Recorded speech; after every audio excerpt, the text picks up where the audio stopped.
Sir రెండు exams ప్రతి భారత పౌరుడు రాయాలి సార్. ఒకటి UPSC civil services exam sir, CDS combined defence services exam ఉంటుంది. ప్రతి మనిషి ఈ రెండు లైఫ్ లో ఒక్కసారైనా ఫేస్ చేయాలి సార్. మీ ఇన్స్టిట్యూషన్ కి ఎందుకు జాయిన్ అవ్వాలి? అయితే మార్కెట్ చూస్తే అంతా కమర్షియల్ గా అయిపోయింది సార్. పిల్లలకి మార్కెట్ లో మోసం తప్పితే ఏం జరుగుతుంది? 2012 నుంచి పిల్లల్ని ఆ మోసం నుంచి కాపాడాలి అన్న ఉద్దేశంతో మాత్రమే టీచ్ చేస్తాం. ఇన్స్టిట్యూషన్కి వచ్చిన తర్వాత ఒక టెస్ట్ పెడతారు. ఆ టెస్ట్ లో బాగా క్రీమ్ని తీసుకొచ్చి మేకప్ చేస్తే ఆటోమేటిక్గా వాళ్ళే సక్సెస్ అవుతుంటారు. ఆ సక్సెస్ని మా సక్సెస్గా అని చెప్పుకుంటారు కొన్ని ఇన్స్టిట్యూషన్లు. మీరు ఆ ఫార్మాట్ తీసుకుంటారా? గ్రాడ్యుయేషన్ అయిపోయి ఫ్రెష్గా ప్రిపరేషన్ స్టార్ట్ చేద్దాము ఆ స్టేజ్. కానీ మీరు తీసుకున్న వారందరూ కూడా బిలో మిడిల్ క్లాస్ వాళ్ళు ఎందుకు సెలెక్ట్ చేస్తుంటారు? అబ్బాయి కానీ అమ్మాయి కానీ నేను ఫస్ట్ అడిగే question, why do you want to do UPSC? ఉద్యోగం అయితే ఈరోజే మరి ఇది ఉద్యోగం కాదు sir. Civil services exam. You are doing service to the country. Sir academic వెళ్ళే ముందు మీరు మేజర్గా పనిచేసిన టైంలో I was posted in Assam sir. అస్సాంలో ఉల్ఫా ఉగ్రవాదులు చాలా తీవ్రంగా ఉంటారు. శివసాగర్ డిస్ట్రిక్ట్ కి ఎస్పీ ఒక న్యూ యంగ్ ఐపీఎస్ ఆఫీసర్ వచ్చాడు. జనరలీ ఆపరేషన్ లాంచ్ చేసే ముందు ఆ స్టేషన్ లో ఉన్న ఆర్మీ వాళ్ళకు కూడా ఇన్ఫార్మ్ చేయాలి. ఈ అబ్బాయి ఎక్స్పీరియన్స్ తక్కువ ఉండడం వలన కొంతమందిని తీసుకొని ఆ బ్లాక్ లిస్టెడ్ విలేజ్కి వెళ్ళిపోయాడు సార్. క్రాస్ ఫైరింగ్ స్టార్ట్ అయినప్పుడు నాకు ఫోన్ చేశాడు సార్, ఈ రోజు కాపాడండి సార్, వచ్చి మీ కాలు ముందు పడిపోతానని చెప్పాడు. సో నేను ఒక మంచికి కోఆర్డినేటర్కి ఫోన్ చేశాను. ఫైరింగ్ 2 minutesలో ఆగకపోతే నేను మొత్తం బటాలియన్ వేసుకొని వస్తున్నాను, ఎవ్వడు బతికెళ్ళడు బయటకు అని చెప్పేసి చాలా స్ట్రిక్ట్గా నేను మా కమాండింగ్ ఆఫీసర్ ఇద్దరం వార్నింగ్ ఇచ్చాను సార్. 2-3 minutesలో ఫైరింగ్ ఆగింది. అక్కడ కిడ్నాప్లు ఎక్కువ జరుగుతుంటాయి, చాలా ఎక్కువ సార్. తెలుగు కాంట్రాక్టర్ని కూడా కిడ్నాప్ చేసిన విషయం గుర్తుందా? నేను కాంట్రాక్టర్ అనుకోండి సార్, నాకు ఒక 10 కోట్ల కాంట్రాక్ట్ వచ్చింది అనుకోండి సార్. ఓ 3 కోట్లు 4 కోట్లు వాళ్ళకి ఇస్తేనే నేను పని చేయగలను, లేకపోతే నేను ఆ పని పూర్తి చేయలేను. సరే ఒకవేళ కిడ్నాప్ అయింది అనుకోండి, ఆ మీడియేషన్ లేకపోతే చంపేస్తారా? సార్ వాళ్ళకి ప్రాణం అంటే అంత విలువ లేదు సార్. వాళ్ళు చంపే విధానం కూడా చాలా బ్రూటల్గా ఉంటుంది సార్. లైఫ్లో నేను భయపడిన ఫస్ట్ సంఘటన సార్ అది. మా ఇన్ఫార్మర్ సార్, తను వాళ్ళకి తెలిసిపోయింది వీడు ఆర్మీ ఇన్ఫార్మర్ అయిపోయాడని చెప్పేసి విలేజ్ మెయిన్ రోడ్ ఏదైతే ఎంట్రీ ఉంటుందో అక్కడ ఒక చెట్టు మీద ఆయన ఎలాడించి పేగ సగం పూసారు సార్. డిగ్రీ యావరేజ్లు ఉన్నాడు, బీటెక్ కూడా కొన్ని బ్యాక్లాగ్స్ ఉన్నాయి, కానీ నా కొడుకు కలెక్టర్ ఎస్పీ అవ్వాలి, డబ్బులు ఎంతైనా ఇస్తాం ఫీజుకి తీసుకోండి అని ఇస్తే మీరు తీసుకుంటారా? సార్ డబ్బులు ఇంపార్టెంట్ కాదు సార్. పెళ్ళిళ్ళలో సబ్జెక్ట్ లేకపోయినా మీరు తీసుకోరు? 100% తీసుకుంటాను సార్. డిసిప్లిన్ లేని వాళ్ళు ఉంటారు, లా ఒబే చేయకుండా ఉన్న వాళ్ళు ఉంటారు. వాళ్ళు తీసుకొచ్చి మా అబ్బాయికి ఎంత చేయించండి డబ్బులు ఇస్తామంటే సార్ వచ్చారు సార్. లాస్ట్ ఇయర్ 2 పిల్లలు వచ్చారు. నా అబ్బాయి ఐఏఎస్ అయిపోవాలో ఐపీఎస్ అవ్వాలో మీద తేవట్లేదు, నాకు నా అబ్బాయిని తిరిగి ఇవ్వండి సార్. 15 daysలో ఆయన రిటర్న్ వచ్చాడు సార్, ఆల్మోస్ట్ కాలు మీద పడిపోయి. కరెక్ట్ అంటే మీరు డిసిప్లిన్ కి ఎథిక్స్ కి వాల్యూ ఇస్తున్నారు. అవి నచ్చ వాళ్ళు చాలా మంది ఉంటారు కదా. ఉంటారు సార్. మరి మీ దగ్గరికి ఎందుకు రావాలి అని అంటారు సార్. డిసిప్లిన్ నచ్చకపోతే మీరు బ్యూరోక్రాట్ అవ్వలేదు. ఇప్పుడు మీరు ఆర్మీ నుంచి వచ్చారు, మీకు ఒక క్రెడిబిలిటీ ఉంది, మీకు ఒక ఎథిక్స్ ఉన్న ఒక డిసిప్లిన్ ఉంది, పెట్టారంటే ఒక రీజన్ ఉంది. కానీ ఎవరు పడితే వాళ్ళు పెడుతున్నారు హాస్టల్ వాటేలాగా పనిచేసిన వాళ్ళు. ఇన్స్టిట్యూట్ జాయిన్ అయ్యే ముందు ఏమేమి చూసుకో, ర్యాంకులు చూసి మాత్రం ఏ ఇన్స్టిట్యూట్ జాయిన్ అవ్వద్దు సార్. కానీ మీరు అలా చెప్తున్నారు, కొంతమంది ఒక కమర్షియల్ యాంగిల్లో తీసుకొని అంటే యూపీఎస్సీ అనేది దాన్ని ఒక బంగారు గుడ్ లాగా చేస్తున్నారా? ఏ ఇన్స్టిట్యూట్ అయినా ఫుల్ పేమెంట్ అడిగింది అంటే డే 1 అక్కడికి వెళ్ళొద్దు. కొంతమంది మంచి స్టూడెంట్స్ అని తీసుకొచ్చి మార్క్ ఇంటర్వ్యూ అయిన తర్వాత అబ్బాయి కానీ అమ్మాయి కానీ ర్యాంక్ వస్తే స్టూడెంట్ మా స్టూడెంటే అని ఓన్ చేసుకుంటారు. ఇది market trend for the last 75 years. అది అన్యాయం కదా సార్. అది మాటికి సార్. మీ దగ్గర స్టూడెంట్స్ని ఏ విధంగా మోన్ చేసుకుంటారు? అంటే ర్యాంక్ వైజ్గా తీసుకుంటారా? ప్రతి ఒక్క స్టూడెంట్ ఫోటో కింద అబ్బాయి అమ్మాయి కానీ ర్యాంక్ రాసి ఆ అబ్బాయి అమ్మాయి నా దగ్గర ఏం సర్వీస్ తీసుకున్నారు ఇలా న్యూస్ పేపర్లో నేను యాడ్ చేసినప్పుడు ఇవన్నీ డీటెయిల్స్ ఇచ్చిన ఏకైక ఇన్స్టిట్యూట్ ఆల్ ఓవర్ ఇండియాలో ఏకం ఐఎస్ అకాడమీ మాత్రమే. Welcome to I dream. Civil రాయాలనుకున్న విద్యార్థులకు మెంటర్గా మారిన మాజీ ఆర్మీ ఆఫీసర్ ఈరోజు మన గెస్ట్. పేరు మేజర్ ఓబ్రాయ్, మాజీ ఎక్స్ ఆర్మీ ఆఫీసర్. సాధారణంగా సివిల్ రాసుకోవాలి అన్న విద్యార్థులకు ఎంతోమంది ఢిల్లీ వెళ్తుంటారు, మరికొంతమంది ఆర్టీసీ క్రాస్ రోడ్లో ఉంటారు, మరికొంతమంది రకరకాల ప్రయత్నం చేస్తుంటారు. సివిల్ రాయాలంటే కేవలం డబ్బు ఉండాలి, కాన్వెంట్లో చదవాలి అన్న ఉద్దేశాన్ని బ్రేక్ చేసిన ఆఫీసర్ ఆయన. పెట్టిన అకాడమీ ఏకం ఐఏఎస్ అకాడమీ డైరెక్టర్ ఆయన. అక్కడికి వచ్చిన వాళ్ళందరూ కూడా మధ్యతరగతి కుటుంబీకులు మాత్రం కాకుండా సామాన్యుడు కూడా రావచ్చు. వాళ్ళ టాలెంట్ ఉంటే ఆయనకి బాగా పికప్ చేయడంలో ఆయనకు ఒక మార్క్ ఉంది. కేవలం డబ్బు ఉంది నా పిల్లలకి చదివించడానికి మాత్రం యాక్సెప్ట్ చేయరు. ఆయన దగ్గర రావాల్సిన వారు ఖచ్చితంగా చదువు ఉండాలి, అన్నిటికన్నా ఇంపార్టెంట్ డిసిప్లిన్ ఉన్న వాళ్ళకి మాత్రమే ఆయన అకాడమీలోకి ప్రవేశం కల్పిస్తారు. ఒకసారి లోపలికి వచ్చిన తర్వాత వాళ్ళకి సెల్ ఫోన్లు కానీ లేదా యూట్యూబ్, ఇన్స్టాగ్రామ్స్, ఫేస్బుక్ ఇవన్నీ కూడా బంద్ ఉంటాయి. కేవలం వాళ్ళ టార్గెట్ అంతా కూడా సివిల్స్ మీదే ఎక్కువగా చేసే విధంగా మౌల్డ్ చేయడంలో ఆయన స్పెషాలిటీ. ఆయనే ఈరోజు మనకి ఆయన అడిగి ఈ అకాడమీ మేజర్ ఆఫీసర్గా ఉండే లక్షల జీతాలున్న ఆయన దేశవ్యాప్తంగా తిరిగిన ఆయన అకాడమీ ఎందుకు పెట్టాలనుకున్నారు, కేవలం ఆ అకాడమీలో ఎందుకు జాయిన్ అవ్వాల విషయాన్ని సార్ అంటే తెలుసుకుందాం. సార్ నమస్తే అండి. నమస్కారం సార్. సార్ సాధారణంగా మేజర్ అనగానే దేశవ్యాప్తంగా కానీ అందరికీ ఒక గౌరవప్రదమైన పోస్ట్ ఆర్మీ అనగానే. అవును సార్. అందులో లక్షాది జీతాలు ఉంటే దేశవ్యాప్తంగా మీకున్న గౌరవ మర్యాదలు దానికి కులమానికం లేదు. అటువంటి మంచి గౌరవప్రదమైన పోస్ట్ వదిలిపెట్టి అంటే మీరు రిటైర్ అయిన తర్వాత కూడా చేయాలనుకుంటే చేయొచ్చు, కానీ అకాడమీ పెట్టడానికి ఉద్దేశం ఏంటి? సాధారణంగా సివిల్స్ రాయాలనుకున్న అందరూ కూడా కాన్వెంట్ చదవాలి, ఢిల్లీలో ఉండాలి అన్న భావనలో ఉన్న వాళ్ళందరికీ బ్రేక్ చేసి ఆర్టీసీ క్రాస్ రోడ్లో మీరు ఒక ఇన్స్టిట్యూషన్ పెట్టడం, మీ ఇన్స్టిట్యూషన్ పెట్టిన కొద్ది కాలంలో చాలామంది విద్యార్థులు బయటికి రావడం, ముఖ్యంగా చాలామంది మీ మీద కంప్లైంట్ ఏంటంటే ఫేస్బుక్, ఇన్స్టాగ్రామ్, యూట్యూబ్ ఇవన్నీ కూడా వాళ్ళందరూ మీ దగ్గర ఉన్నంత కాలం పూర్తిగా బ్రేక్ అంటారట, డిలీట్ చేస్తాను. అవన్నీ డిలీట్ చేస్తే అంటే వాళ్ళకి మరి ఎంజాయ్మెంట్ ఏముంటుంది? లేదు మీ వాళ్ళ గోల్ రీచ్ అవ్వడానికి మీరు తీసుకున్న నిర్ణయం కఠినంగా ఉంటుందని భావించాలా? ఈ ప్రశ్నకు సమాధానం చెప్పే ముందు మీ ఇన్స్టిట్యూషన్కి ఎందుకు జాయిన్ అవ్వాలి అన్న ప్రశ్న మీరేమంటారు? సార్ ఫస్ట్ ఆఫ్ ఆల్ చాలా క్వశ్చన్స్ అడిగేసారు సార్ మీరు లైన్గా. సార్ నేను 2009లో నా యూపీఎస్సీ ప్రిపరేషన్ స్టార్ట్ చేశాను సార్. ఢిల్లీ మార్కెట్ వెళ్ళడం జరిగింది యాజ్ ఎ స్టూడెంట్గా. బెంగళూరు మార్కెట్ కూడా చూశాను సార్. కాకపోతే మైండ్లో అప్పుడు ఇన్స్టిట్యూట్ పెట్టాలి, టీచింగ్ చేయాలి అని లేదు. అప్పుడు నా గోల్ యూపీఎస్సీ క్రాక్ చేయాలి అన్న ఉద్దేశంతోనే నేను ప్రయత్నించాను సార్. 2011లో యూపీఎస్సీ కండక్ట్ చేసిన సివిల్ సర్వీసెస్ ఎగ్జామ్లో ఐపీఎస్ నాకు వచ్చింది సార్. కాకపోతే I was involved in India Myanmar operations. నేను ఎప్పుడైనా వీలైతే మీరు ఇన్స్టిట్యూట్ వస్తే నేను ఆ సర్టిఫికేట్స్ కూడా మీకు అన్ని పాస్ అయిన సర్టిఫికేట్స్ కూడా అన్నీ చూపిస్తాను. బర్మాలో ఒక ఆపరేషన్స్ జరుగుతున్నాయి, అందులో నేను one of the leading officer అనమాట. So army told UPSC we cannot spare the officer, exigencies of operational service అని చెప్పేసి నా ఎన్ఓసి ఇస్తారు సార్. మీకు తెలిసిందే, డిపార్ట్మెంట్ సదస్యుడు ఎవరైనా వేరే గవర్నమెంట్ పోస్ట్కి వెళ్ళాలి అంటే నో అబ్జెక్షన్ సర్టిఫికేట్ తీసుకోవాలి. ఆ నో అబ్జెక్షన్ సర్టిఫికేట్ నాకు లాస్ట్ మినిట్లో దొరకలేదు సార్. సో పాస్ అయిపోయాను, వెళ్ళలేకపోయాను, నేచర్ మెసేజ్ ఏంటి అన్నది అర్థం కాలేదు సార్. సో అంతలో నా ఒక ఫ్రెండ్ సార్, తను నాతో పాటు ఆర్మీలో చేశారు, నాకంటే చాలా సీనియర్. తను ఒక మాట అన్నారు sir, I have seen you preparing Oberoi and I have seen you talking to few of your friends who are also writing the exam. నీ ఎక్స్ప్లెనేషన్ విధానం నాకు చాలా నచ్చింది. I think the nature wants you to become a teacher అని చెప్పి తను నాకు అది నా మైండ్లో అలా పడిపోయింది సార్. నేను పట్టించుకోలేదు. When I left the army in 2015 అప్పుడు నాకు ఒక ఐడియా ఏంటంటే yes I should be a teacher అన్న ఒక క్లారిఫికేషన్ నాకు వచ్చింది సార్. అయితే మార్కెట్ చూస్తే అంతా కమర్షియల్గా అయిపోయింది సార్. ఢిల్లీలో చాలా పెద్ద ఇన్స్టిట్యూట్ సార్, అంటే ఈరోజు ఇండియాలో నెంబర్ 1 ఇన్స్టిట్యూట్ అది. వాళ్ళు గంటకి 8,000 ఇస్తూ ఉన్నారు సార్. క్లాస్ చెప్తే రోజు 6 అవర్స్ మినిమం ఇస్తాము, అంటే జనరలీ 48,000-50,000 రూపీస్ పర్ డే ఇస్తాము అన్నట్టు చెప్పారు సార్. కాకపోతే అక్కడ పవనీత్ సార్ అని చెప్పేసి ఒక చాలా పెద్ద ఫేమస్ ఫ్యాకల్టీ సార్ అక్కడ. సో ఆయనతో మాట్లాడాను, ఏంటి సార్ ఎలా ఉంటుంది టీచింగ్ యాజ్ దిస్ థింగ్ అంటే, వద్దో బ్రో, ఐ నో యూ, నువ్వు ఇండస్ట్రీలో అస్సలు సెటిల్ అవ్వలేవు, you are a straightforward man, నీకు మేనేజ్మెంట్కి తగాదాలు అయిపోతాయి, వద్దు అంటే. మార్కెట్స్ రీసెర్చ్ చేస్తే అర్థమైంది ఒకటే విషయం సార్, పిల్లలకి మార్కెట్లో మోసం తప్పితే ఏం జరగట్లేదు సార్. సో ఆ మోసాన్ని ఎట్లా కవర్ చేయాలి అన్న ఉద్దేశంతోనే నేను 2012లో స్టార్ట్ చేశాను సార్ టీచింగ్. 2012 నుంచి ఆ పిల్లల్ని ఆ మోసం నుంచి కాపాడాలి అన్న ఉద్దేశంతో మాత్రమే టీచ్ చేస్తున్నాను సార్. ఓకే సార్, అకాడమీకి వెళ్ళే ముందు మీరు మేజర్గా పనిచేసిన టైంలో మంచి సీన్స్ చెప్పండి, అంటే మీకు మెమరబుల్ కేస్ స్టడీస్. మెమరబుల్ అంటే sir, I was posted in Assam sir. అస్సాంలో ఉల్ఫా ఉగ్రవాదులు చాలా తీవ్రంగా ఉంటారు సార్, మీకు తెలిసి ఉంటుంది వాళ్ళ గురించి. 2011-12లో ఒక ఆపరేషన్ సార్ మేము వెళ్ళాము.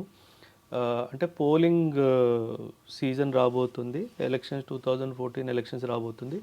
మా కోమింగ్ ఆపరేషన్స్ 1.5-2 ఇయర్స్ ముందు నుంచే స్టార్ట్ అవుతాయి సార్. అంటే మీది ఒకటేనంటే అస్సాం రైఫిల్స్ కూడా ఉంటారు మీకు? Assam Rifles was posted in Nagaland sir. అచ్చా. పేరు Assam Rifles, but they are majorly operating from Nagaland. Indian army was deployed in Assam Nagaland border sir. So మాకు ఒక 563 విలేజెస్ ఇచ్చారు సార్. అందులో 50% బ్లాక్ లిస్టెడ్ విలేజెస్. అంటే ఆ విలేజెస్కి ఉల్ఫా ఉగ్రవాదులు రెగ్యులర్గా వస్తూ పోతూ ఉంటారు. సో అలా కొన్ని విలేజెస్ నా అండర్ ఇన్ఛార్జ్లో ఉన్నాయి సార్.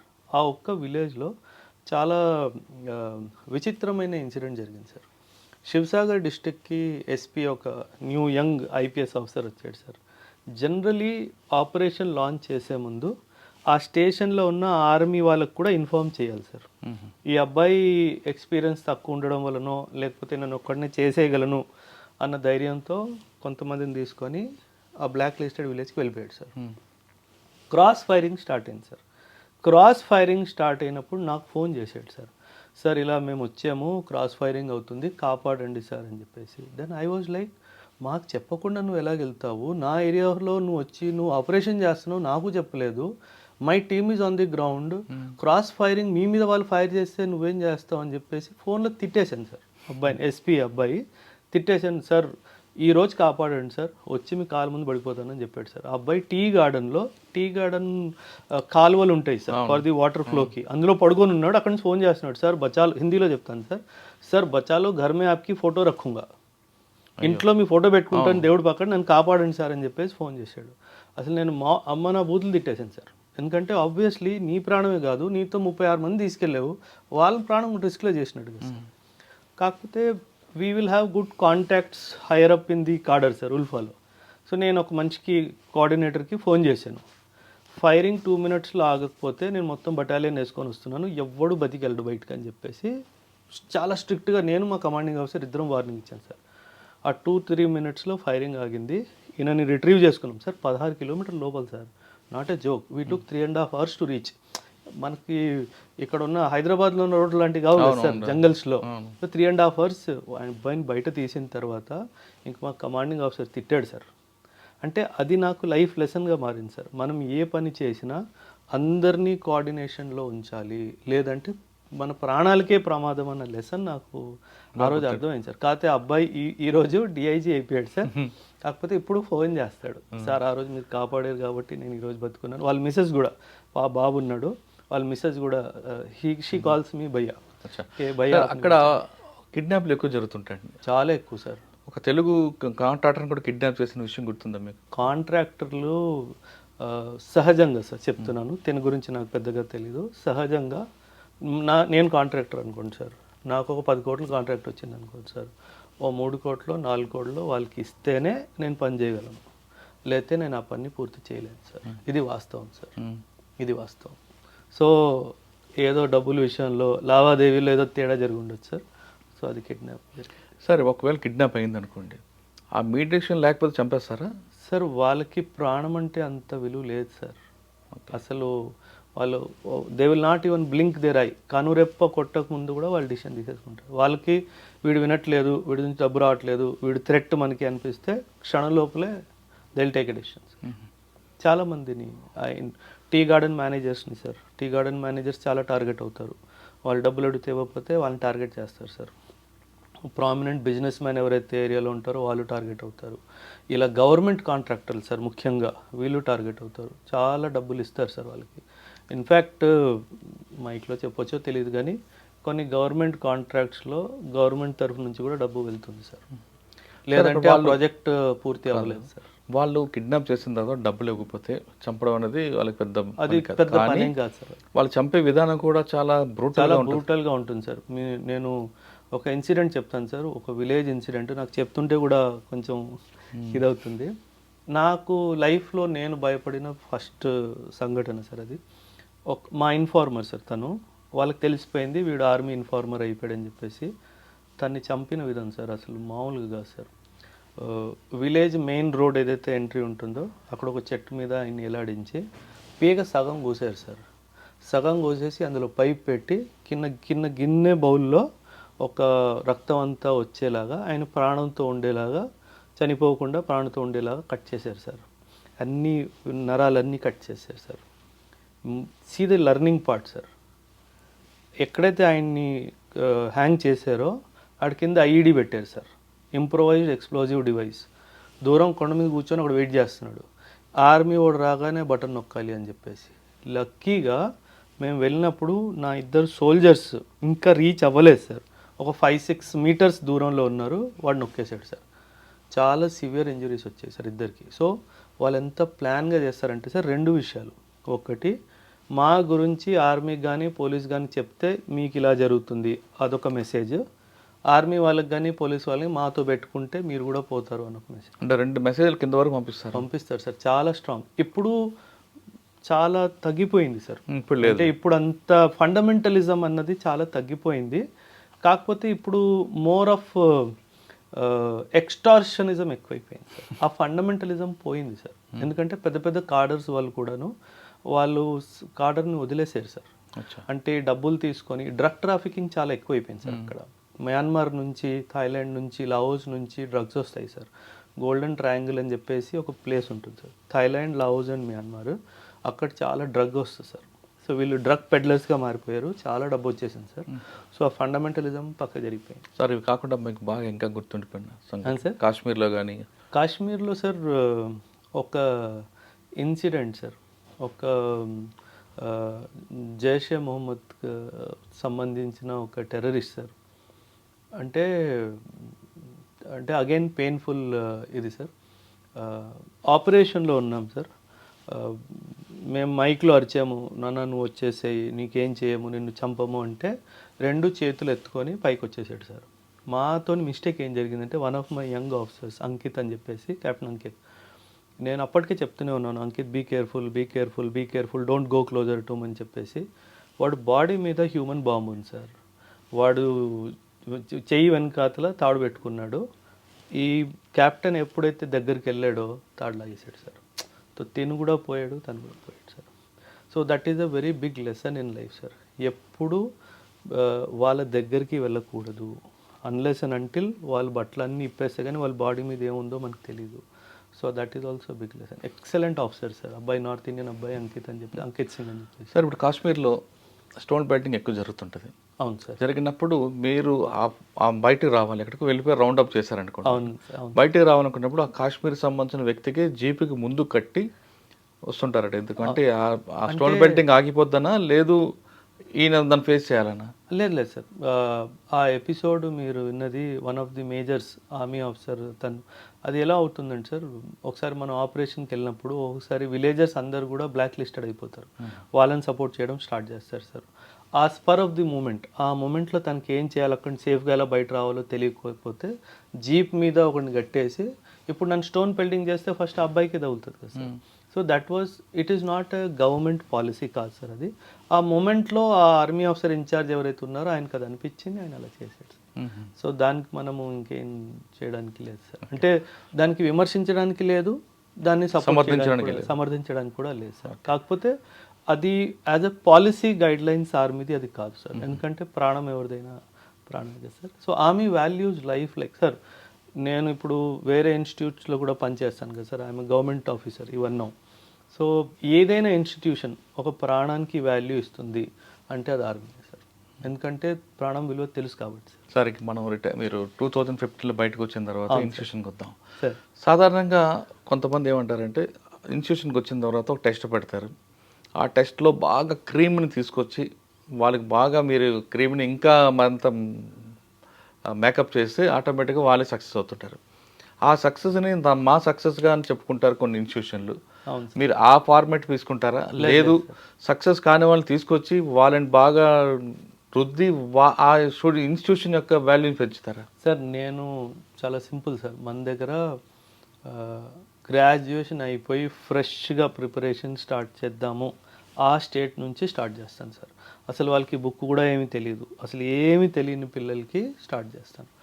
స్కాలర్షిప్ టెస్ట్ అని మాత్రం పక్కాగా పెడతాను సార్. చాలామంది పిల్లలు లోవర్ మిడిల్ క్లాస్ నుంచి వస్తారు సార్, వాళ్ళకి ఏదో విధంగా మనం సాయం చేయాలి అనే ఉద్దేశంతో స్కాలర్షిప్ టెస్ట్ మాత్రం ఖచ్చితంగా పెడతాను. స్కాలర్షిప్ టెస్ట్ కూడా ఎలా అంటే సార్, ముందే చెప్తాను ఇది సిలబస్ నాన్న, నువ్వు చదువుకొనిరా. ది ఐడియా ఏంటంటే సీరియస్ స్టూడెంట్ ఎవరైతే చెయ్యాలి అన్న ఒక ఆలోచన గట్టిగా ఉంది కానీ ఫైనాన్షియల్గా లేదు, వాళ్ళని ఐడెంటిఫై చేయడానికి మాత్రమే ఆ స్కాలర్షిప్ టెస్ట్ పెడతాను. జనరలీ నేను లాస్ట్ 13-14 ఇయర్స్ నుంచి నేను అనుభవించిందంటే ఒకటి ఏంటంటే సార్, మనం ఫ్రీగా ఇచ్చిన వాడు ఎడ్యుకేషన్ని వాల్యూ చేయడు సార్. అండ్ మన గురించి తప్పుగా చాలా ఎక్కువ ఆ మనిషే మాట్లాడతాడు సార్. ఇది హ్యూమన్ నేచర్ సార్. సో ఆ పర్సన్కి ఫ్రీగానో హెవీ డిస్కౌంట్ ఇవ్వాలో అన్న డిసిషన్ తీసుకునే ముందు ఆ స్కాలర్షిప్ టెస్ట్ పెడితే తను సీరియస్ స్టూడెంటా కాదా అన్న క్లారిటీ నాకు వస్తుంది. ఓకే, కానీ మీరు తీసుకున్న వారందరూ కూడా బిలో మిడిల్ క్లాస్ వాళ్ళు ఎందుకు సెలెక్ట్ చేస్తుంటారు? అంటే ఫైనాన్షియల్ స్టేటస్ అది ఫ్యాక్టర్ కాదు సార్. నా రోజు కౌన్సిలింగ్స్ జరుగుతాయి సార్, పేరెంట్స్ వస్తారు, పిల్లల్ని తీసుకొని వస్తారు. నేను చూసేది ఒక్కటే ఒక విషయం సార్, ఆ అబ్బాయి కానీ అమ్మాయి కానీ నేను ఫస్ట్ అడిగే question, why do you want to do UPSC? ఒకటే క్వశ్చన్ సార్, నువ్వు ఎందుకు చేయాలనుకుంటున్నావు? ఉద్యోగం అయితే ఈరోజే మనీ అవసరం లేదు, ఇది ఉద్యోగం కాదు సార్. యూపీఎస్సీ అనేది ఒకటి, దాని పేరే service sir, civil services exam. You are doing service to the country sir. నేను ఎప్పుడు ఒక మాట చెప్తాను సార్, ప్రతి యూత్ ఈ ఎగ్జామ్ రాయాలి సార్. 2 ఎగ్జామ్స్ ప్రతి భారత పౌరుడు రాయాలి సార్. ఒకటి UPSC civil services exam sir, ఇంకోటి యూపీఎస్సీది defence services exam, CDS combined defence services exam అని ఉంటుంది.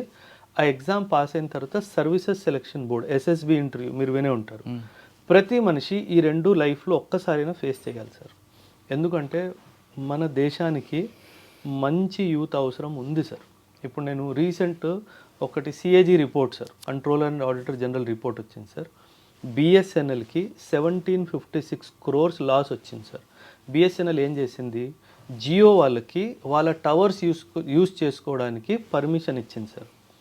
అండ్ 10 సంవత్సరాలు జియో బిఎస్ఎన్ఎల్ టవర్స్ని వాడుకున్నారు సార్. ₹1 డబ్బు కట్టలేదు సార్.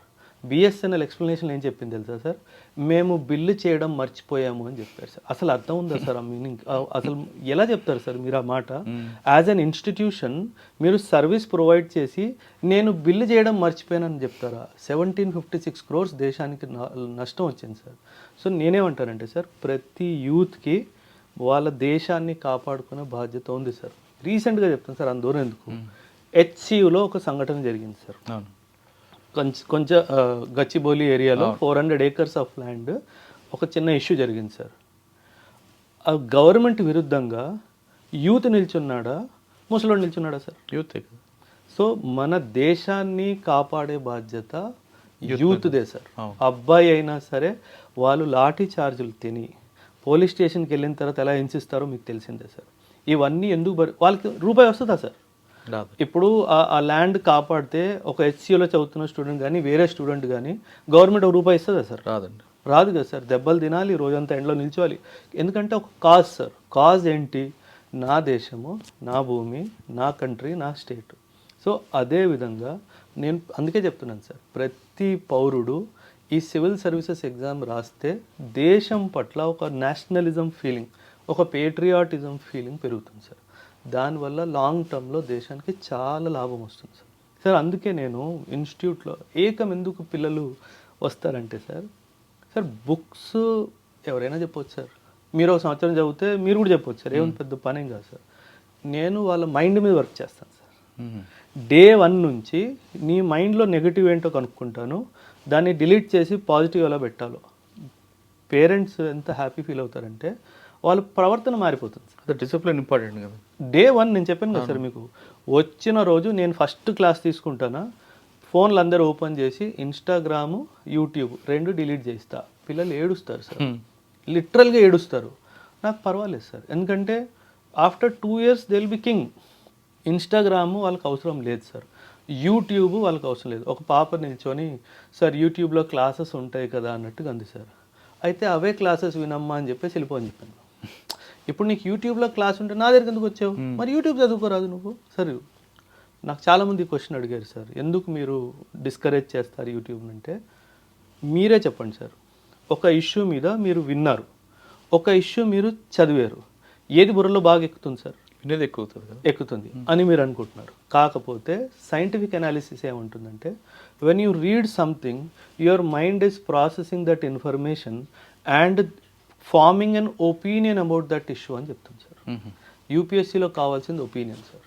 ఓకే. మీరు వింటే విన్నది గుర్తుంటుంది కానీ మీ వొకాబులరీ పెరగదు, మీ ఒపీనియన్ ఫామ్ కాదు, మీరు ఒక స్టాండ్ ఇష్యూ మీద తీసుకోలేరు సార్. సో నేను అందుకే చెప్తాను, మీకు ఏదైనా క్లాస్లో అర్థం కాకపోతే టీచర్ని అడగండి, కాకపోతే గూగుల్ చేసుకోండి కానీ యూట్యూబ్ మాత్రం చేయొద్దు అంట. ఎందుకంటే మీ వొకాబులరీ పెరగాలి సార్. దానికి సంబంధించి ఇంకో 4 విషయాలు కూడా చదువుకోవాలి మీరు. అది యూట్యూబ్లో వినేస్తే మీకు సోర్స్ తెలీదు, అది అథెంటిక్ ఇన్ఫర్మేషనా కాదో తెలియదు, గవర్నమెంట్ సోర్సా కాదో తెలీదు, అది తప్పో ఒప్పో కాదో తెలియదు మీకు. సో అందుకే యూట్యూబ్ అవసరం లేదు.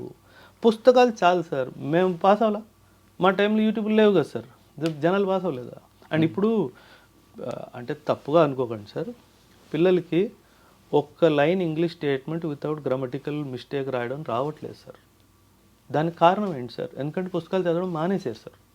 నేను ఒక 10 నిమిషాలు కూడా దొరికాయి అనుకోండి సార్, నా చేతిలో ఎప్పుడు ఒక పుస్తకం ఉంటుంది సార్. ఈరోజు మీ ఇన్స్టిట్యూట్కి వచ్చాను, డ్రైవింగ్ కార్లో వచ్చాను, 20 మినిట్స్ ఉంది, పుస్తకం తీసుకొని వచ్చాను సార్, 15 పేజీలు అయిపోయాయి sir. So why? Because sir it will keep your mind fresh, it will make you think. So అది చాలా అవసరం సార్ పిల్లలకి. అసలు ఫోనే అవసరం లేదు సార్. మీరు ఫేస్బుక్ ఇంటర్నెట్ దాకా వెళ్తున్నారు, ఫోనే అవసరం లేదంటే. సార్ మీ దగ్గరికి ఒక పేరెంట్ వచ్చి, మా అబ్బాయికి 10th క్లాస్లో 35 మార్క్స్లో పాస్ అయ్యాడు, ఇంటర్మీడియట్ 360లో వచ్చాడు, డిగ్రీ యావరేజ్లో ఉన్నాడు, లేదా బీటెక్ చేశాడు, బీటెక్ కూడా కొన్ని బ్యాక్లాగ్స్ ఉన్నాయి, కానీ నా కొడుకు కలెక్టర్ ఎస్పీ అవ్వాలి, డబ్బులు ఎంతైనా ఇస్తాం ఫీజుకి, మీరు తీసుకోండి అని ఇస్తే మీరు తీసుకుంటారా? డబ్బులు ఇంపార్టెంట్ కాదు సార్. పెళ్ళిళ్ళలో సబ్జెక్ట్ లేకపోయినా మీరు తీసుకోరా? 100% తీసుకుంటాను సార్. సార్ యూపీఎస్సీ ఏముంటుంది sir, a candidate should be graduate pass. నీకు 35% వచ్చిందా, 95% వచ్చిందా, గోల్డ్ మెడల్ వచ్చిందా, నువ్వు 10 సార్లు ఫెయిల్ అయ్యి 11వ పాస్ అయ్యావా, నాకు సంబంధం లేదు. నేను పెట్టే ఎగ్జామ్కి నువ్వు ఎంత చదువుకున్నావు చెప్పు. అండ్ మీరు చూసినట్టయితే రిజల్ట్స్ కూడా చూసినట్టయితే సార్, మీరు 10th ఫెయిల్ రిజల్ట్ సినిమా చూసి ఉంటారు. చాలా ఫేమస్ ఐపీఎస్ ఆఫీసర్ ఆయన, నార్త్లో 10వ తరగతి ఫెయిల్ అయ్యాడు సార్. లాస్ట్ టైం ఒక అబ్బాయికి నేను ఇంటర్వ్యూ సపోర్ట్ ఇచ్చాను, కర్ణాటక అబ్బాయి, కానిస్టేబుల్ ఇన్ ద పోలీస్. ఆ అబ్బాయి కూడా 10th ఫెయిల్ సార్. సో 10thలో ఫెయిల్ అయిన వాడు అకాడమిక్లీ వీకే కదా సార్, మీరు నమ్ముతారు కదా. కాకపోతే యూపీఎస్సీ ఎలా అంటే ఇంటెలిజెన్స్ అవసరం లేదు సార్ యూపీఎస్సీకి. సార్ అందరు అంటారు టఫెస్ట్ ఎగ్జామ్ అంటారు, నేను ఖచ్చితంగా ముమ్మాటికి కాదు అని అంటాను sir. It is a simple exam, not an easy exam. తేడా ఉంది sir. It is a simple exam but not an easy exam, don't complicate it అని అంటాను. నేను కాంప్లికేషన్ ఎలా చేస్తున్నాను, ఆ యూట్యూబ్లతోనే చేస్తున్నాను. సో కాంప్లికేట్ చేసుకోకండి. 10 బుక్లు ఉన్నాయి, 12 సోర్సులు ఉన్నాయి, అవి చదవండి, నేను చెప్పినట్టు చదవండి, ఖచ్చితంగా పాస్ అవుతారు. కాకపోతే పిల్లలు ఏం చేస్తారంటే, నేను చెప్పిన కన్నా, టీచర్ చెప్పిన కన్నా హాస్టల్లో రూమ్మేట్ చెప్పింది ఎక్కువ నమ్ముతారు సార్. చాయ్ కొట్టు చాయ్ తాగుతూ ఇవ్వడం ఒక మాట అనేసి అది బుర్రలో ఉండిపోతుంది సార్. ఆ టెస్ట్ సిరీస్లు చదువుతారు, అవి ఎందుకు పనికిరాని చిత్తు కాగితాలు సార్. లా డిసిప్లిన్ లేని వాళ్ళు ఉంటారు, లా ఒబే చేయకుండా ఉన్న వాళ్ళు ఉంటారు సార్. వాళ్ళు తీసుకొచ్చి మా అబ్బాయికి ఎంత చేయించండి, డబ్బులు ఇస్తామంటారు సార్. వచ్చారు సార్, లాస్ట్ ఇయర్ 2 పిల్లలు వచ్చారు. ఇన్ఫ్యాక్ట్ ఒక పేరెంట్ అయితే మంచి family, economically well settled family. ఆయన ఒకటే మాట అన్నాడు సార్, నా అబ్బాయి ఐఏఎస్ అయిపోవాలో ఐపీఎస్ అవ్వాలో నేను మీ దగ్గర తేవట్లేదు, నాకు నా అబ్బాయిని తిరిగి ఇవ్వండి సార్ అన్నాడు. అంటే మీరు స్టేట్మెంట్ అర్థం చేసుకున్నారు, నాకు నా అబ్బాయిని తిరిగి ఇవ్వండి సార్ అన్నట్టుగా అన్నాడు. 15 డేస్లో ఆయన రిటర్న్ వచ్చాడు సార్. వచ్చి ఆల్మోస్ట్ కాలు మీద పడిపోయి, సార్ ఏం చేశారు సార్ అని అడిగాడు. ఏమైంది సార్ అంటే, మా అబ్బాయి మారిపోయాడు సార్ అన్నాడు. ఎందుకు అయింది సార్ అంటే, రాత్రి 2 దాకా ఫోన్లు చూడడము, టీవీలు చూడడము. 15 రోజుల్లో అయింది మీ దగ్గర పెట్టి, 2 వారాలు అవుతుంది. మేము టీవీ చూస్తుంటే వచ్చి టీవీ ఆపేస్తున్నాడు, మీకు అర్థం కావట్లేదా, నేను చదువుకుంటున్నాను. 3 o'clock అవుతుంది, 2 o'clock అవుతుంది, అబ్బాయి చదువుతున్నాడు. వీళ్ళ అమ్మ వెళ్ళి కాఫీ పెట్టడం, కాంప్లైంట్ పెట్టడం చేస్తుంది. నాన్న పడుకోయింది రేపు పొద్దున్న. లేదు నేను ఇచ్చేయాలి. నేను ఏం చేయలేదు సార్, అబ్బాయిని సింపుల్గా ఆ క్లాస్కి మానిటర్ నువ్వే, అందరినీ చూసుకునే బాధ్యత నీది, అందరికన్నా కరెక్ట్ మంచిగా మార్కులు తెచ్చుకునే బాధ్యత నీది అని చెప్పి అబ్బాయికి బాధ్యత ఇచ్చేసింది సార్. ఆటోమేటికల్ 2 వారాలు తిరిగిపోయాడు. కరెక్టే అంటే మీరు డిసిప్లిన్కి ఎథిక్స్కి వాల్యూ ఇస్తున్నారు. అవి నచ్చే వాళ్ళు చాలా మంది ఉంటారు కదా. ఉంటారు సార్. మరి మీ దగ్గరికి ఎందుకు రావాలి అని అంటారు సార్. డిసిప్లిన్ నచ్చకపోతే మీరు బ్యూరోక్రాట్ అవ్వలేరు. ఇప్పుడు మనము ఐఏఎస్ ఆఫీసర్స్ని, ఐపీఎస్ ఆఫీసర్ని ఫేస్బుక్ రీల్స్లోనే చూస్తాం సార్. అది ఒక 10 సెకండ్లు 20 సెకండ్లు, మా అయితే నిమిషం సార్. కానీ 24 గంటల్లో వాళ్ళు 18 నుంచి 20 గంటలు పనిచేస్తారు సార్. ఆ 18 నుంచి 20 గంటల్లో 12 నుంచి 14 గంటలు ఏదో చదువుతున్నారు లేదా రాస్తున్నారు. అది చాలా డిసిప్లిన్డ్ లైఫ్ ఉంటే కానీ అది సెటిల్మెంట్ కాదు sir. Sir UPSC exam pattern ఎలా ఉందంటే అది ఆ ప్రాసెస్లోనే మిమ్మల్ని ప్రిపేర్ చేసేస్తుంది సార్. అందుకే మీరు ఆ ప్రాసెస్ దాటి రావట్లేదు, మీరు మీ మైండ్ సెట్ని కానీ టెంపర్మెంట్ని చేంజ్ చేయట్లేదు అంటే మీరు ఎప్పటికీ సివిల్ సర్వెంట్ అవ్వలేరు సార్. ఆ కాలేజ్ మైండ్ సెట్తో యూపీఎస్సీకి వస్తే మాత్రం మీ టైం వృధా అవుతుంది, మీ పేరెంట్స్ డబ్బు వృధా అవుతుంది సార్. ఆ మైండ్ సెట్ మాత్రం ఖచ్చితంగా మారాల్సిందే. ఓకే, మీరు ప్యాటర్న్ గురించి మాట్లాడారు. ప్యాటర్న్ సంవత్సరం మారుతుంటుందండి, కరికులం చేంజ్ అవుతుంటుంది. ఒకసారి మనం ఎంబీఏ మీద వెళ్తారు కొంతమంది, ఆర్ట్స్ నుంచి కొంతమంది వస్తారు, సైన్స్ బ్యాక్గ్రౌండ్ లేకుండా కొంతమంది వస్తారు. అటువంటి వాళ్ళు ఏ విధంగా వస్తుంటారండి, అంటే వాళ్ళు ఏం చేయాలి అసలు? ఇప్పుడు సార్ జనరలీ బిఏ చేసిన వాళ్ళు యూపీఎస్సీకి వస్తారు, బీటెక్ చేసిన వాళ్ళు కూడా వస్తారు, ఎంబీఏ మీరు అన్నట్టు చేసిన వాళ్ళు కూడా వస్తారు. అసలు సైన్స్ బ్యాక్గ్రౌండ్ లేని వాళ్ళు కూడా వస్తారు సార్. తెలుగు కూడా తెలుగు మీడియం వాళ్ళు కూడా వస్తారు సార్, అందరూ వస్తారు సార్. సార్ డే 1 1 జనవరి 2025 అనుకుందాం సార్. డే 1 బిఏ చేసినోడికి పాలిటీ కొన్ని సబ్జెక్ట్స్, ఎకానమీ కొన్ని విషయాలు తెలిసి ఉండొచ్చు సార్. కానీ అది 1 ఏప్రిల్ 2025 అయ్యేంత వరకు అందరూ ఒక ప్లేన్లో వచ్చేస్తారు. ఎందుకంటే ఆ 3 నెలలు నాదేని కాదు సార్, సహజంగా ప్రతి ఇన్స్టిట్యూట్లో కూడాను బేసిక్స్ నుంచి స్టార్ట్ చేస్తాం సార్. ఓకే, అంటే పాలిటీ క్లాస్ జరిగిన, ఎకానమీ క్లాస్ జరిగిన, ఎకానమీ పదానికి అర్థం ఏంటి, ఎకనామిక్స్ అంటే ఏంటి, జీడిపి అంటే ఏంటి, అసలు మనం ఈ సబ్జెక్ట్ ఎందుకు చదువుతున్నాము, ఇలా ఒక చాలా బేసిక్ లెవెల్ నుంచి స్టార్ట్ చేస్తూ అడ్వాన్స్ లెవెల్కి తీసుకెళ్తాం సార్. సో బ్యాక్గ్రౌండ్ ఏదైనా సరే మీరు హ్యాపీగా యూపీఎస్సీకి ప్రిపేర్ అవ్వచ్చు సార్. ఇంకో విషయం ఏంటంటే సార్, యూపీఎస్సీని చాలామంది కావాలని చెప్పేసి దాని మీద ఒక ఫియర్ సైకాసిస్ని క్రియేట్ చేశారు సార్. నీ తరం కాదు, నువ్వు 12th లో 60% తెచ్చుకున్నావు, నువ్వు ఐఏఎస్ ఆఫీసర్ ఏంటండి, అది చాలా తప్పు సార్. దానికి మీరు భయపడొద్దు సార్. అది ఇప్పుడు ఒక మాట సార్, సింపుల్ మీకు ఒక ఎగ్జాంపుల్ ఇస్తాను సార్. సర్కస్లో ఒక ఏనుగుని ఒక తాడుతో కట్టి పెడతారు సార్. ఆ ఏనుగు తాడు తెంచుకోలేదా సార్? తెంచుకుంటుంది. కాకపోతే ఏనుగు మైండ్లో ఏం పెడతారంటే you cannot break this rope. ఏనుగు మైండ్ని హ్యాండిల్ చేస్తారు, నువ్వు ఈ తాడిని తెంచుకోలేవు అన్నది ఏనుగు మైండ్లో వేసేస్తారు. సో ఏనుగు ఏమనుకుంటుంది, అవును నేను ఈ తాడిని తెంచుకోలేను. సో అలాగే పిల్లలు కూడా నేను ఇది చెయ్యలేను అన్న విషయము రీసెర్చ్తో వచ్చింది కాదు, వేరే వాళ్ళు చెప్పిన ఇన్ఫర్మేషన్తో వచ్చింది. ప్రతి ఒక్క స్టూడెంట్ సార్ మీరు బేసిక్ ఇంగ్లీష్ సెంటెన్స్ రాయగలుగుతున్నారు, బేసిక్ నేను ఒక పాఠం చెప్తే మీకు అర్థం చేసుకునే కెపాసిటీ ఉంది, you are eligible to write this. కానీ ఆప్షనల్గా తీసుకుంటే sir sociology, public administration, history, Telugu, ఇంకా ఇంగ్లీష్ ఇవన్నీ ఉంటాయండి. అవును సార్. కానీ కొంతమంది తొందరగా అయితే హిస్టరీ అనుకుంటే ఎక్కువ రాయాలని, సోషియాలజీ అంటే కొంచెం కష్టపడాలని పబ్లిక్ అడ్మినిస్ట్రేషన్ తీసుకొని వస్తుంటారు. అది కరెక్ట్ అంటారా? లేదు మనకి ఏ సబ్జెక్ట్ మీద గ్రిప్ ఉందో ఆ సబ్జెక్ట్ని బాగా చదివి రావడం గొప్పదంటారా? Sir optional individual choice sir. నాకు సైకాలజీ ఇష్టం కానీ నేను గ్రాడ్యుయేషన్లో సైకాలజీ చదవలేదు. యూపీఎస్సీ ఏమంటుంది, పర్వాలేదు తీసుకో, నువ్వు చదువుకొని రాయి, ఇబ్బంది లేదు. సో నేను తీసుకునే ఆప్షనల్ నేను గ్రాడ్యుయేషన్లో అదే చేసి ఉండాలి అన్న అవసరం లేదు. ఒకటి, కానీ కొంతమంది ఈజీగా వెళ్ళిపోవచ్చు అని కొన్ని ఎంచుకుంటారు. Not a wrong approach sir. కాకపోతే కొంతమంది కొత్త సబ్జెక్ట్ నేర్చుకుందాము అనే ఉద్దేశంతో వేరే సబ్జెక్ట్ తీసుకుంటారు. కాకపోతే ఆప్షనల్ చూస్ చేసుకోవడానికి చాలా పారామీటర్స్ ఉన్నాయి సార్. ఫస్ట్ ఆఫ్ ఆల్ ఆ ఆప్షనల్ తీసుకున్న వాళ్ళు ఎంతమంది పాస్ అవుతున్నారు, ఆ ఆప్షనల్కి ఎలా మార్కులు వస్తున్నాయి ఇయర్ బై ఇయర్. ప్రతి సంవత్సరం యూపీఎస్సీ ప్రెసిడెంట్ ఆఫ్ ఇండియాకి ఒక రిపోర్ట్ ఇస్తుంది సార్, నేను గత సంవత్సరం ఈ పనులు చేశాను అని. ఆ రిపోర్ట్లో ప్రతి ఆప్షనల్ తీసుకున్న స్టూడెంట్ ఎంతమంది మెయిన్స్ రాశారు, ఎంతమందికి ఎన్ని మార్కులు వచ్చాయి, ఎంతమంది ఫైనల్గా పాస్ అయ్యారు, మొత్తం వివరంగా ఇస్తుంది సార్. అది చూస్తే మీకు క్లారిటీగా అర్థమైపోతుంది. కాకపోతే కొన్ని subjects technical sir. Maths is also an optional. మీరు మ్యాథ్స్లో వీక్ అయితే తీసుకోవద్దు అని నేను సజెస్ట్ చేస్తాను. ఆంథ్రోపాలజీలో సైన్స్ పార్ట్ ఉంటుంది సార్, ఫిజికల్ ఆంథ్రోపాలజీ అని చెప్పేసి ఒక మేజర్ పార్ట్ సైన్స్ ఉంటుంది.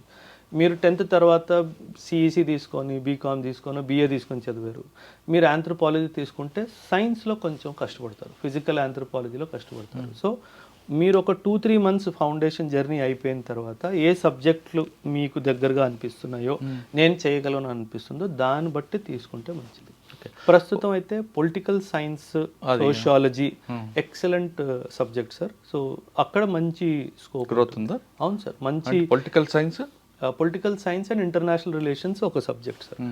ఈ ఇయర్ చూస్తున్న రిజల్ట్లో political science and international relations ఒకటి, సోషియాలజీ ఒకటి చాలా మంచి రిజల్ట్స్ వచ్చే అవకాశం ఉన్నాయి సార్ ఈసారి. ఓకే, అంటే మీ దగ్గరకు వచ్చే స్టూడెంట్స్ ఈ రెండింటిని చేస్తారా? నా దగ్గర anthropology, political science and international relations, sociology, Geography, history, mathematics, ఈ 6 ఆప్షనల్స్ ఉన్నాయి. అంటే వీళ్ళు చెప్పే ఫ్యాకల్టీ కూడా పెరుగుతుంది సార్. ఫ్యాకల్టీ లేకపోతే సార్ ఫ్యాకల్టీ వచ్చింది, ఇన్స్టిట్యూషన్ వచ్చాం. అవును సార్. సాధారణంగా ఇన్స్టిట్యూషన్ పెట్టాలంటే ఒక హాస్పిటల్ పెట్టాలంటే ఎగ్జాంపుల్, దానికి ఒక డాక్టర్ ఉండాలి. అవును సార్. ఆ డాక్టర్ అయితేనే హాస్పిటల్ పెట్టాలని ఒకప్పుడు. అవును సార్. కానీ తర్వాత రకరకాల వ్యక్తులు పెడుతున్నారు. అవును సార్. ఇన్స్టిట్యూషన్లు కూడా అంటే స్కూల్స్ పెట్టాలన్నా చదువుకుని ఉండాలి, ఆయన పెట్టాలి, అది లేదు. ఇప్పుడు సివిల్స్ అకాడమీలు అంటే ఐఏఎస్ అకాడమీలు కూడా, ఇప్పుడు మీరు ఆర్మీ నుంచి వచ్చారు, మీకు ఒక క్రెడిబిలిటీ ఉంది, మీకు ఒక ఎథిక్స్ ఉన్నాయి, ఒక డిసిప్లిన్ ఉంది, పెట్టారంటే ఒక రీజన్ ఉంది. అవును సార్. కానీ ఎవరు పడితే వాళ్ళు పెడుతున్నారు. హాస్టల్ వార్డెన్గా పనిచేసిన వాళ్ళు, ఏదో కాలేజీలో లెక్చరర్గా పనిచేస్తున్నారు, పెట్టకూడదని తప్పేం కానీ పట్టట్లేదు. కానీ దానికి ఒక ఎథిక్స్ ఉండాలి, ఒక క్రెడిబిలిటీ ఉంటే స్టూడెంట్స్ అట్రాక్ట్ అవుతారు కదా. నేను మీరు స్టార్టింగ్లో ఒక క్వశ్చన్ అడిగారు సార్, ఏకమ్ ఐఎస్ అకాడమీ ఎందుకు జాయిన్ అవ్వాలి అని లాస్ట్లో ఒక క్వశ్చన్ అడిగారు. నేను ఏకమ్ ఐఎస్ అకాడమీని పక్కన పెట్టి ఇన్స్టిట్యూట్ జాయిన్ అయ్యే ముందు ఏమేమి చూసుకోవాలి, ఫస్ట్ ఆఫ్ ఆల్ ఆ ఇన్స్టిట్యూట్కి అధిపతి అయిన మనిషి ఏం చదువుకున్నాడు, ఆయన పర్సనాలిటీ ఏంటి, ఆయన ప్రవర్తన తీరేంటి, ఇవి చూడాలి సార్. కానీ ఒక్కటే ఒక క్వశ్చన్ మీకు ఆన్సర్ ఇస్తాను సార్. మీరే పేరెంట్, మీరు మీ అబ్బాయినో అమ్మాయిని తీసుకొని ఇన్స్టిట్యూట్కి వెళ్ళారు. ఇన్స్టిట్యూట్లో కౌన్సిలింగ్ అంతా జరిగింది, అబ్బాయి అమ్మాయి కౌన్సిలింగ్లో మేము ఇది అందరూ వాళ్ళ గురించి గొప్పలుగా చెప్పుకుంటారు సార్. మీరు ఒక్కటే క్వశ్చన్ అడగాలి సార్. ఫర్ ఎగ్జాంపుల్ నేనే అనుకోండి సార్, నేను అన్నాను ప్రతి వారం టెస్ట్ జరుగుతుంది అని ఒక స్టేట్మెంట్ నా కౌన్సిలర్ మీకు ఇచ్చాడు. యాజ్ ఎ పేరెంట్ మీరేం చేయాలంటే గత 1 ఇయర్లో ఏదో ఒక వారం పట్టుకొని ఈ వారంలో కండక్ట్ చేసిన టెస్ట్ పేపర్ చూపించండి అని చెప్పాలి. ఆ దొంగ ఒక్కడే దొరికిపోతాడు.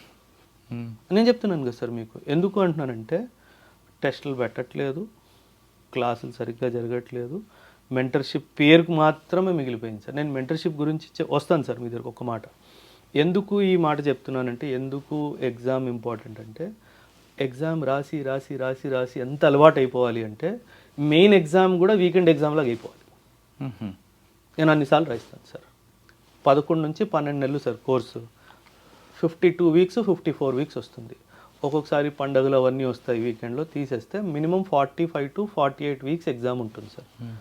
48 వీక్స్ ఎవరైతే స్టూడెంట్ సీరియస్గా ఎగ్జామ్ రాస్తాడో ఆ అబ్బాయిని కానీ ఆ అమ్మాయిని కానీ ఆ దేవుడు కూడా ఆపడు సార్.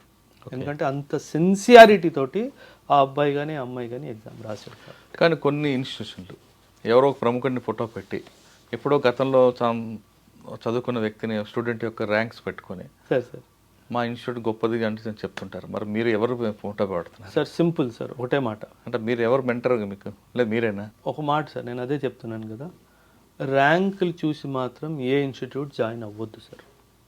నేను ఖచ్చితంగా ఇచ్చే సలహా మాత్రం ఇదే. యూట్యూబ్ వీడియో చూసి కూడా జాయిన్ అవ్వద్దు. ఇప్పుడు నా వీడియోనే సార్, మీరే పేరెంట్ చూస్తున్నారు, నేను యూట్యూబ్ వీడియో చూసి నా మాటలు ఏదో నమ్మేసి మీ పిల్లల్ని పంపించేయద్దు. ఇన్స్టిట్యూట్కి రండి, వచ్చి డైరెక్టర్స్తో మాట్లాడండి, కౌన్సిలర్స్తో మాట్లాడండి, స్టడీ మెటీరియల్స్ చూడండి, ఎగ్జామ్ పేపర్స్ చూడండి, ఉన్న స్టూడెంట్స్తో మాట్లాడండి, ఆ తర్వాత జాయిన్ అవ్వండి. కానీ మీరు అలా చెప్తున్నారు, కొంతమంది అది ఒక కమర్షియల్ యాంగిల్లో తీసుకొని లక్షలాది రూపాయలు ఫీజులు తీసుకోవడం అనేది, అంటే యూపీఎస్సీ అనేది దాన్ని ఒక అందరిని మన బంగారు గుడ్లాగా చేస్తున్నారా సార్? నేను టీచింగ్ 14 ఇయర్స్ నుంచి చేస్తున్నాను సార్. 2022లో Ekam IAS academy 14th April రోజు ఎస్టాబ్లిష్ చేశాను సార్. అంటే 3 ఇయర్స్ నాకు.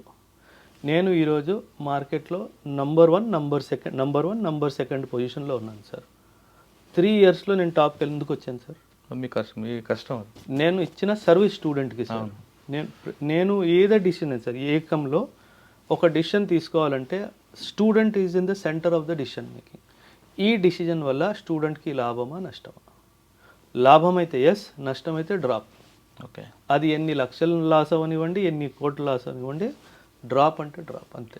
ఓకే, మీ ఇన్స్టిట్యూషన్ కాకుండా కొన్ని ఇన్స్టిట్యూషన్లు ఆ అబ్బాయి తమ దగ్గర చేరిన తర్వాత ఆ అబ్బాయికి ర్యాంక్ వస్తుందనే విషయం ఒకవేళ తెలిస్తే, అబ్బాయికి ర్యాంక్ వచ్చిన వెంటనే ఆ అబ్బాయికి సంబంధించిన డీటెయిల్స్ అన్నీ కూడా వేరే వాళ్ళు వెళ్ళడం, ఆ అబ్బాయికి మ్యాచెస్ కూడా తీసుకురావడం జరుగుతుంది. అంటే ఒక సింపుల్గా చెప్పాలంటే మ్యారేజ్ బ్యూరో లాగా అవుతున్నాయి. మీరు ఒప్పుకుంటారా ఒప్పుకోరా? 100% ఒప్పుకుంటాను సార్. కళ్ళారా చూశాను కాబట్టి ఒప్పుకుంటున్నాను. ఎవరితోనైతే చేశారో వాళ్ళు వచ్చి నాకు స్టోరీలు చెప్పుకున్నారు కాబట్టి 2-3 ఇన్స్టిట్యూట్లు ఓన్లీ మ్యారేజ్ బ్యూరో లాగే పనిచేస్తాయి. క్లాసులు జరగట్లేదు సార్. యూట్యూబ్లో రోజు వీడియోలు వస్తున్నాయి. నేను కూర్చొని రికార్డింగ్ చేస్తాను సార్. మీరు చెప్తే నమ్ముతారా, యాజ్ ఏ టీచర్ నేను బోర్డు మీద పెన్ కూడా పెట్టలేదు. గత 10 సంవత్సరాల నుంచి ఈ మార్కెట్ని ఏలుతున్నాను. బోర్డు మీద పెన్ కూడా పెట్టలేదు. ఎందుకు పంపిస్తున్నారు పిల్లల్ని మీరు? మీకు అసలు బుద్ధి ఇంకో విషయం మీరు ఇంతకుముందు కూడా అడిగారు. ఏ ఇన్స్టిట్యూట్ అయినా ఫుల్ పేమెంట్ అడిగింది అంటే డే 1 అక్కడికి వెళ్ళొద్దు. ఓకే. ఎందుకంటే మీ డబ్బులు తిరిగి రావు. మీరు మోసపోయారు అన్న విషయం డబ్బులు కట్టిన తర్వాత అది. వీళ్ళకి పోలీసులో పలుకుబడి ఉంది, వీళ్ళకి పాలిటిక్స్లో పలుకుబడి ఉంది. మీరు ఎంత పోలీస్ స్టేషన్ చుట్టూ తిరిగినా మీ డబ్బు మీకు తిరిగి రాదు. అంటే ఎలా చేయాలి? పార్ట్ టైం చేయాలా? పార్ట్ పేమెంట్ చేయాలి. 50% ఎంతో డౌన్ పేమెంట్ చేసి మిగతా 2 ఇన్స్టాల్మెంట్లో 3 ఇన్స్టాల్మెంట్ ఇస్తాను అని చేసుకుంటేనే బెస్ట్. ఇంకో విషయం సార్, ఇన్స్టిట్యూట్ ఓనర్ ఎవరైతే ఉన్నారో ఆయన ఏ సబ్జెక్ట్ చెప్తారు అన్న క్వశ్చన్ మాత్రం ఖచ్చితంగా అడగాలి సార్. రైట్. ఆయన చెప్పరు అని ఎక్కడైతే తెలుస్తుందో, మీకు ఆయన చెప్పట్లేదు అని తెలుస్తుందో ఆ ఇన్స్టిట్యూట్కి చచ్చిన వెళ్ళొద్దు, ఫ్రీగా ఇచ్చిన వెళ్ళొద్దు. ఎందుకంటున్నానంటే అక్కడ జరుగుతుంది బిజినెస్ మాత్రం, అక్కడ టీచింగ్ జరగట్లేదు సార్. అక్కడ బిజినెస్ జరుగుతుంది. ఎందుకంటే ఒక డైరెక్టర్ సబ్జెక్ట్ చెప్పట్లేదు అంటే డెఫినెట్గా ఆయన బిజినెస్ నడుపుతున్నాడు, ఇన్స్టిట్యూషన్ నడపట్లేదు. అందుకే అక్కడికి వెళ్ళకూడదు. ఓకే. ఇంకొక క్వశ్చన్ అండి, కొంతమంది మంచి స్టూడెంట్స్ అని తీసుకొచ్చి, అంటే ఏ ఇన్స్టిట్యూషన్లో చదవకుండా ఉన్న వాళ్ళని కొంచెం క్యాచ్ చేయడం, మాక్ ఇంటర్వ్యూ పేరు మీద తీసుకురావడం, మాక్ ఇంటర్వ్యూ అయిన తర్వాత అబ్బాయి కానీ అమ్మాయి కానీ ర్యాంక్ వస్తే ఆ స్టూడెంట్ మా స్టూడెంటే అని ఓన్ చేసుకుంటారు. ఇది market trend for the last 75 years. అది అన్యాయం కదా సార్? అది మాటికి సార్, నేను చెప్పాను కదా సార్, మీరు ర్యాంక్ చూసి ఇన్స్టిట్యూట్ మాత్రం జాయిన్ అవ్వద్దు. మీ దగ్గర స్టూడెంట్స్ని ఏ విధంగా మోన్ చేసుకుంటారు? అంటే ర్యాంక్ వైజ్గా చేసుకుంటారా, స్కిల్ దీంట్లో క్లాస్ ఇచ్చామని తీసుకుంటారా, ఇలా మీరు ఎలా మోన్ చేసుకుంటారు? నేను చెప్పాను కదా సార్, ఇప్పుడు for example 2023 result last year వచ్చింది. ఈ సంవత్సరం రిజల్ట్ ఇంకా ఏప్రిల్లో రాబోతుంది సార్. ఒక 36 స్టూడెంట్స్ పాస్ అయ్యారు సార్. ప్రతి ఒక్క స్టూడెంట్ ఫోటో కింద అబ్బాయి అమ్మాయి కానీ ర్యాంక్ రాసి, ఆ అబ్బాయి అమ్మాయి నా దగ్గర ఏం సర్వీస్ తీసుకున్నారు, టెస్ట్ సిరీస్ రాస్తే టెస్ట్ సిరీస్ అని రాశాను, ఫౌండేషన్ అయితే ఫౌండేషన్ అని రాశాను, లాంగ్ టర్మ్ మెంటర్షిప్ అయితే మెంటర్షిప్ అని రాశాను, మాక్ ఇంటర్వ్యూ అయితే ఓన్లీ మాక్ ఇంటర్వ్యూ అని రాశాను. ఇలా న్యూస్ పేపర్లో నేను యాడ్ వేసినప్పుడు ఇవన్నీ డీటెయిల్స్ ఇచ్చిన ఏకైక ఇన్స్టిట్యూట్ ఆల్ ఓవర్ ఇండియాలో ఏకమ్ ఐఎస్ అకాడమీ మాత్రమే. నేను ఎందుకు చేశానంటే సార్, ఇది కాంపిటీషన్ కమిషన్ ఆఫ్ ఇండియా ఒక మొత్తం జాబితా జారీ చేసింది సార్. మీరు ర్యాంకులు క్లెయిమ్ చేసినప్పుడు ఆ స్టూడెంట్ మీ దగ్గర ఏం సర్వీస్ తీసుకున్నాడో అది ఖచ్చితంగా మీరు చెప్పాలి అని చెప్పి ఒక notification, competition commission of India guidelines ఉన్నాయి సార్. ఆ గైడ్లైన్స్ని పాటించింది నేను ఒక్కడినే సార్, మొత్తం భారతదేశంలో సార్. హైదరాబాద్ అనట్లేదు సార్, మొత్తం ఆల్ ఓవర్ ఇండియాలో. కావాలంటే మీరు ఇన్స్టిట్యూట్కి వస్తారు కదా, మీకు ఆ న్యూస్ పేపర్ యాడ్ కూడా చూపిస్తాను సార్. ఏకైక ఇన్స్టిట్యూట్ నేను ఒక్కడినే సార్, ఇంకెంత క్లాస్. కానీ మీ మీద ఒక చిన్న ఎలిగేషన్ సార్, అలిగేషన్ లేనిది రౌండ్ కూడా వదలలేదు సార్ జనాలు సార్. అంటే ఓబరేజ్ సార్ లెసన్ బాగుంటుంది, సబ్జెక్ట్ బాగుంటుంది, కానీ కోపం ఎక్కువ అని అంటుంటారు. 100% సార్. ఇప్పుడు అంటే ఎలిగేషన్ కాదు, ఫ్యాక్ట్ ఇది. 100% ఫ్యాక్ట్ సార్. ఇప్పుడు మీరే స్టూడెంట్ సార్, మీ అమ్మ నాన్న కష్టపడిచ్చి డబ్బు సార్. నా దగ్గరికి డైలీ లేబరర్స్ పిల్లలు వస్తారు, ఫార్మర్స్ పిల్లలు వస్తారు, హ్యాండిక్యాప్డ్ ఉన్నారు పిల్లలు వస్తారు, అప్పులు చేసుకొని డబ్బులు కట్టిన వాళ్ళు వస్తారు. యూపీఎస్సీ ప్రిపరేషన్ ఎలాంటిదంటే సార్, ఇల్లు వదిలేసి ఫస్ట్ టైం వస్తున్నారు, ఎటువంటి పేరెంటల్ సూపర్విజన్ లేదు.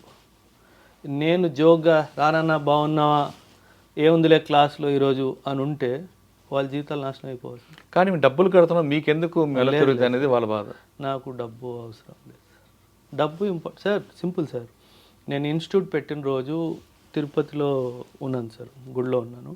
ఒకటే శపథం సార్, ఏపీ తెలంగాణ ఈ 2 రాష్ట్రాల నుంచి ఏదో ఒక సంవత్సరం 27, 28, 29, 2027, 2028, 29లో 1, 2, 3 ర్యాంక్ నా స్టేట్ పిల్లలే రావాలి.